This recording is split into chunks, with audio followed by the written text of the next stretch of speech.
Welcome to Biology, my dear student. We are learning chapter 8, Human Health and Disease. And my dear student, last class we came to know about health and how we can achieve a good health. Today we will learn about disease. So my dear student, I hope that you have heard about the term disease. So when you hear about disease, what comes in your mind? That means disease means something not good, isn't it? When you hear about disease, that means in your mind it comes that it is not good, or the person is not well, okay, because of this term disease, isn't it? So my dear student, today we will learn what is the actual meaning of disease. So what is disease?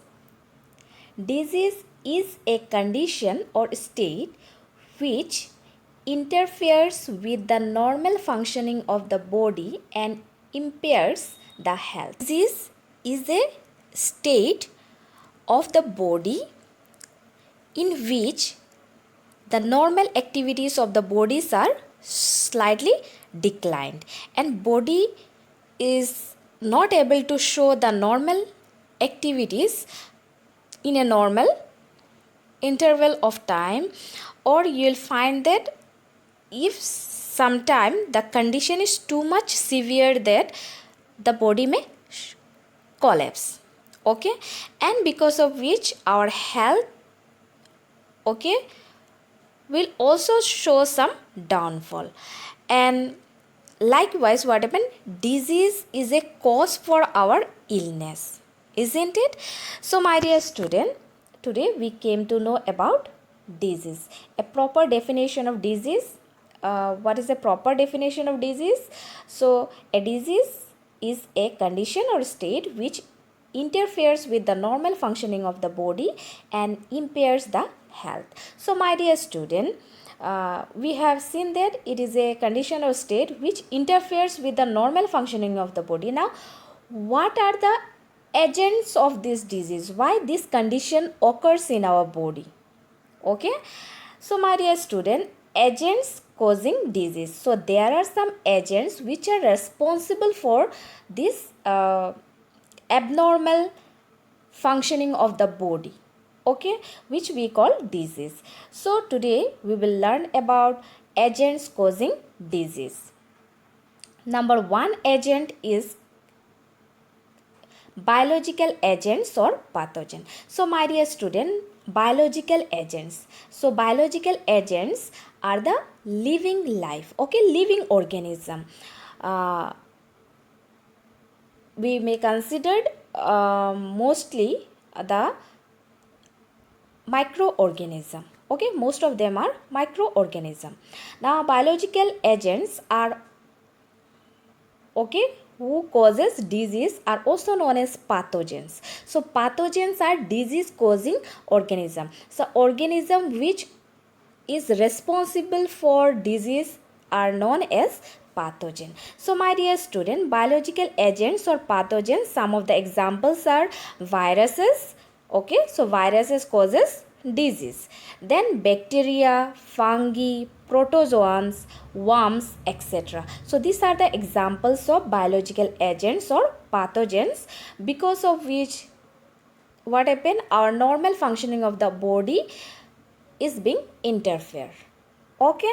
So when this microorganism infect or if they enter our body, then what happen, they will interfere in the functioning of the body, then we will call it is a disease, okay.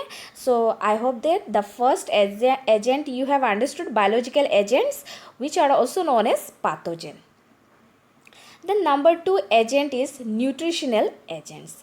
So my dear student, we know that nutrition is very much important for our body's growth and development, isn't it? So in our nutrition or that our nutrient, Okay, for example, carbohydrate, protein, fats, then vitamins, minerals. Okay, these are our nutrients which are very much important for our growth and development. But my dear student, excess of anything can be dangerous for our body, isn't it? For example, carbohydrate. So the amount of carbohydrate that our body required for its normal functioning, okay, we can input it. But if more than the excess, if we give to our body, then that excess amount may create some disturbance inside our body, and if that create any disturbance inside our body, then we will call it as a nutritional agents. So my dear student, excess carbohydrate may cause some condition inside our body, and because of which our normal functioning may be interfere. Okay, similarly proteins. So excess protein is very much important for our body, for our body buildings, okay, for our muscle developments, muscle growth, and all these activities what happen for our the development of the body, growth of the body. Protein is important, but excess protein is always harmful. Okay, then similarly fats. Okay, we know that fats are important for our body, but excess amount, okay, is very much dangerous. Similarly vitamins, some vitamins are okay, excess amount may be dangerous. Okay, similarly minerals also. So this may cause certain disease in man. So uh, carbohydrate, it gives us energy.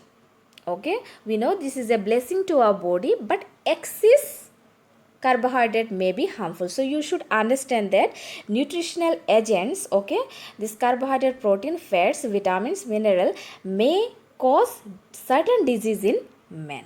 Okay, so my dear student, we came to know about the biological agents, then we came to know about number second one is nutritional agent.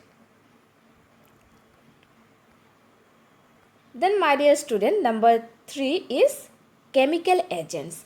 So due to some chemicals what happen, disease may cause in human or in man, or some disease are being caused in within the human population because of some chemicals also. So let us see what are the chemical agents. Okay, so one type of chemical agent is intrinsic factors. So intrinsic means something that is been produced inside the body. Okay, so intrinsic factors such as urea, uric acid in the body. So urea, uric acid, these are been produced or formed inside our body. Okay, and urea is a excretory product for our body, that means that is formed inside the body through the process of excretion. Okay, then it is been formed so that it should be thrown out. Now if the amount of urea, it is a excretory product, that means it should be removed out of the body. These are the byproduct, wastage, so this should be thrown out of the body. Now if this urea somehow get deposited inside our body, then they may also cause some disease. Similarly uric acid. So if uric acid is formed inside the body, they will also create some disease. Okay, so urea, uric acid, these are the examples of intrinsic factors which may cause disease. Then my dear student, number B is extrinsic product, or we can say extrinsic factors. So extrinsic factors means some outside, okay, from outside if something enters. For example spores. So we know there's some spores, okay, that are formed by fungi. Okay, fungi form some spores. Then likewise some organism, okay, living organism, they will form some spores, and somehow if these spores enter our body, they may also create some disease. Then another example is pollens. So pollens are formed or produced in flowers. So sometimes you'll find that if some pollens touches the skin, some people, okay, they feel irritation, and you'll find the allergic formation are there. Similarly if some people smell some flower, okay, they sneezes, repeatedly, and they form as if they have allergy towards that flowers, they will say, but this is actually because of that pollen. So these are some extrinsic factor, and these are the chemical agents. Okay, then number C is chemical pollutants. So my dear student, these chemical pollutants are very dangerous for our body. Sometimes our body may collapse. For example, mercury. So mercury is a very deadly chemical, isn't it? If mercury enter our body, it act as a poison. Okay, then lead, ozone, cadmium, these are some chemicals which are chemical pollutants. Okay, and they may cause disease in human. Then number 4, my dear student, physical agents. So some are physical agents, for example, heat. Okay, now if extreme heat, okay, touches our body, then what happens, they may also cause some disease. Now for example, extreme cold. Now extreme cold, that means some frozen substance if you keep in your skin, then that part, what happen, it will become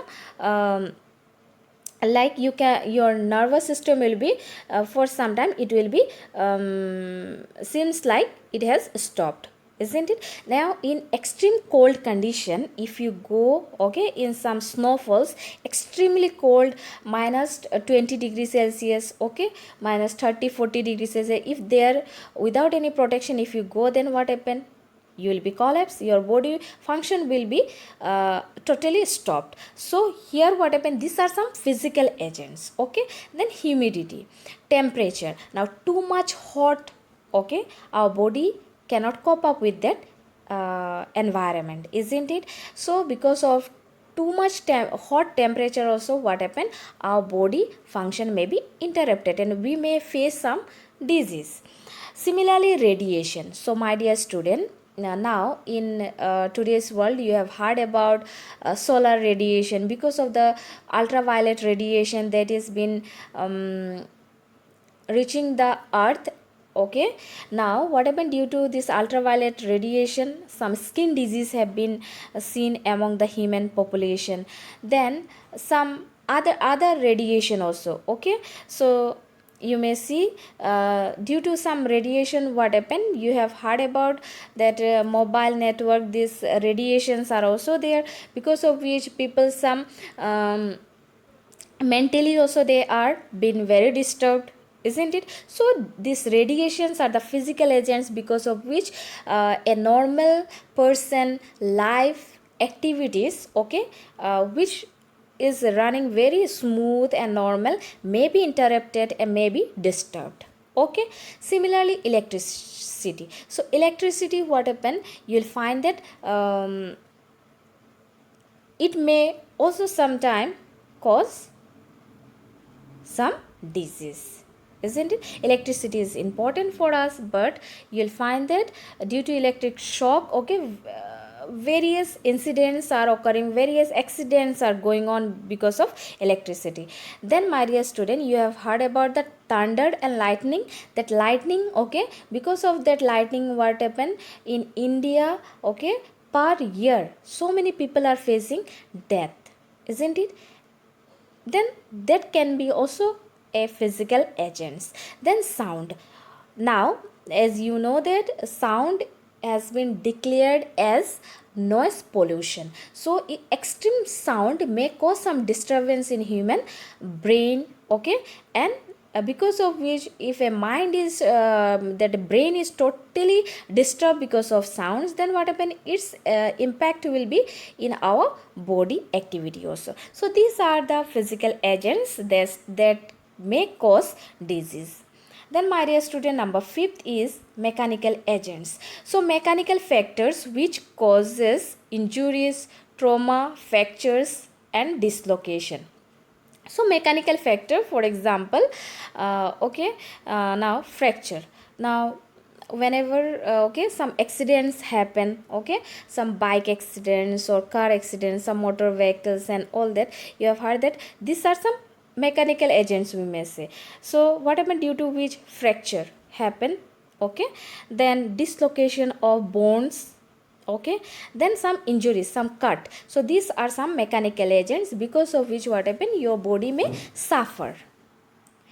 Then number 6 is physiological agents. So my dear student, physiological agents are those that are being produced by body itself. For example, enzymes. So enzymes are being produced inside the body, or hormones. So hormones are also being chemical, some chemical compounds that are formed inside our body, and these two factor, enzymes or hormones, if they are excess, okay, they may cause some disease in our body.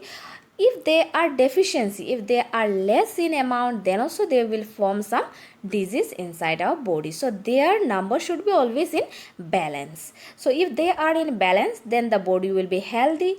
Okay, but if their amount is decreased or too much increased, then also they will form some disturbance, and that disturbance we will name disease. So my dear student, today we have learned about disease and agents causing disease, and I hope that you have understood about disease and agent causing disease. So with this, today's class we will end here, and next class will proceed with the type of disease. Thank you.